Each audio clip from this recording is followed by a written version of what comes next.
کہ تحقیق کی گئی، ریسرچ کیا گیا؟ جی الحمدللہ، سب سے پہلے تو آج ہم لوگ یہاں پر قدوس صاحب رحمۃ اللہ علیہ کا عرس منائے ہوئے ہیں. تو الحمدللہ جب میرے مرحوم والد صاحب جب تھے جمعہ مسجد ٹرسٹ بورڈ کے چیئرمین، تو ان کے ساتھ جو دیگر ٹرسٹیز تھے ان کا، اور خصوصی طور پر جب سیکریٹری تھے جناب ارشاد احمد صاحب، یہ سب مل کر قدوس صاحب رحمۃ اللہ علیہ کے اوپر بہت سارا ریسرچ کیے. ریسرچ کرنے کے بعد الحمدللہ ہماری طرف سے، ہمارے سپورٹ سے، ایک قدوس صاحب رحمۃ اللہ علیہ کی سوانح حیات پہ کتاب بنی. کئی جگہ سے ان کے آرکائیوز نکالے گئے، نارتھ انڈیا سے لے کے ساؤتھ انڈیا سب جگہوں سے. تو تقریباً وہاں پہ نکال کر ان کے جتنے بھی فتوے تھے، یہاں کے ٹرکش گورنمنٹ سے ان کے پاس آ کے ریفرنس کر کے ان سے ڈسکشن کر کے فتوے لے جاتے تھے. اور یہاں تک کہ جو بریلی میں اعلیٰ حضرت موجود ہیں، ان کا اور ان کا جو رابطہ ہوتا، جو لیٹرز ہوتے تھے، انٹرچینج جو کرسپونڈنس تھے، اس کے بھی کاپیز نکال کر ان کے اوپر ایک سوانح حیات بنائی گئی. اور تقریباً برٹش گورنمنٹ سے ان کو 25 ٹائٹلز دیے گئے ہیں، جیسا کہ دکن کے اعلیٰ حضرت یا سرخازی ویسے بول کر.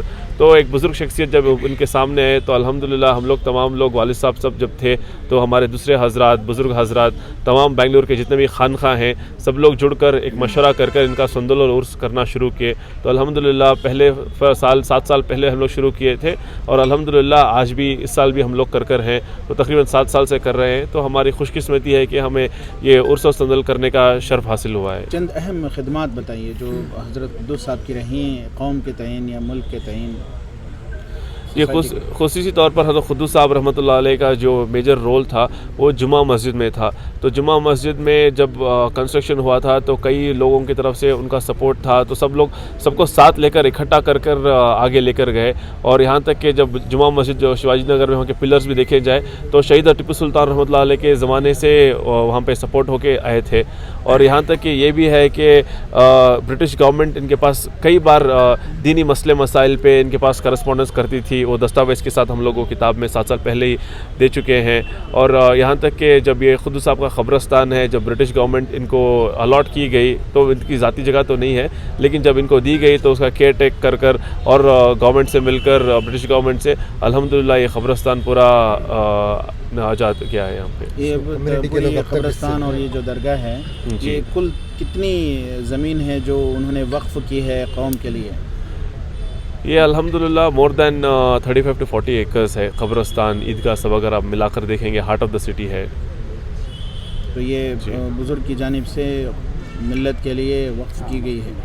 جی، ان کی طرف سے الاٹ ہوئی تھی برٹش گورنمنٹ کی طرف سے ان کو. تو اس کے بعد انہوں نے کنٹینیو ایسے ہی کیا ہے. عثمان صاحب، جس طرح سے عبدالقدوس صاحب رحمۃ اللہ علیہ کی بہت ساری قربانیاں رہی ہیں اس امت کے لیے، تو کہیں نہ کہیں آج ان کی تاریخ سے بہت سارے لوگ محروم ہیں. تو آپ ان کی تاریخ کو لوگوں تک پہنچانے کے لیے کوئی پہل کریں گے یا لوگوں تک ان کی تاریخ کو پہنچانا؟ جی الحمدللہ 7 سال پہلے ہم لوگ پہل کر ہیں، کیونکہ بہت سارا ریسرچ کے ساتھ، کئی علماء کے ساتھ، کئی مفتیوں کے ساتھ مل کر یہ کتاب بنائی گئی ان کے سوانح حیات پر. یہ فی الحال اردو لینگویج میں ہے. تو ہماری کوشش یہ بھی رہے گی کہ اس کو کنڈا اور انگلش میں بھی کرے اور عام کرے اس کتاب کو، so people know what in کا سروسز کیا ہے ٹورڈز دا کمیونٹی. شکریہ. بند کیا ہے. دیکھیے یہ کتاب جو ہے، کتاب جو ہے جامع الصفات سرخازی عبدالقدوس صاحب. دراصل اس کتاب کی اشاعت کی ضرورت تب محسوس ہوئی جب ہم لوگوں نے دیکھا کہ ہمارے اسلاف کو نوجوان نسل بھولتی جا رہی ہے. بتائیے آپ بتائیے. بتاؤں، اصل میں یہ جامع صفات جو قاضی صاحب کے، یوں کہیے کہ ان کے تمام ان کے حالات زندگی اس کتاب میں مرتب ہیں، لکھے ہوئے ہیں، درج ہیں.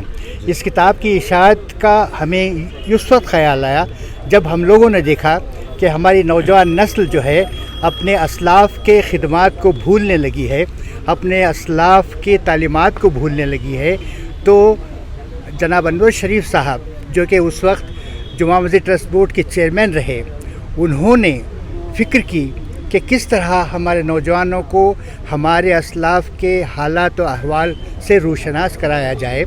تو ہم لوگ بیٹھے، جیسا میں، انور شریف صاحب اور ایک ہمارے عزیز اللہ بیگ صحرائی صاحب ہیں اور قاضی محمد علی صاحب ہیں، ہم چاروں بیٹھے اور ہم لوگوں نے فیصلہ لیا کہ سر قاضی صاحب کے حالات زندگی کو جمع کریں اور اس کو یہ کتابی شکل میں منظر عام پر لائیں تاکہ لوگوں کو معلوم ہو کہ سر خاجہ صاحب کی کیا خدمات رہی ہیں، یعنی مسلم ملی خدمت ان کی کیا رہی، مسلم معاشرے کو انہوں نے سدھار لانے کے لیے ان کی کیا خدمات رہیں، جیسے جماع مسجد ٹرسٹ بورڈ کا قیام اور پھر یہ قبرستان کی جگہ کا قیام، یہ انہی کی محنت اور انہی کی قد و کاوش کا نتیجہ ہے۔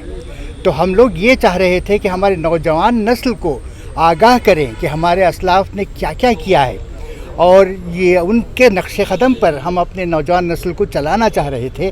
عین مقصد ہمارا یہ تھا، اور اسی کے پیش نظر ہم نے یہ کتاب مرتب کی۔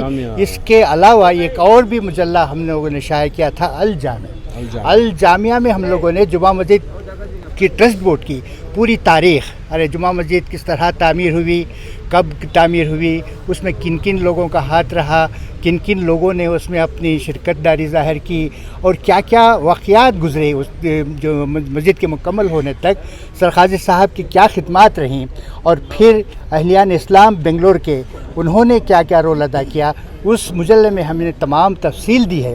ویسے مقصد عین ہمارا یہ رہا کہ ہم اپنے نوجوان نسل کو بتانا چاہ رہے تھے کہ ہمارے اسلاف، ہمارے بزرگوں کی محنت کا نتیجہ ہے جو ہم آج ہر قسم کی یعنی میں یوں کہوں گا کہ سہولتیں ہم لوگوں کو فراہم ہے۔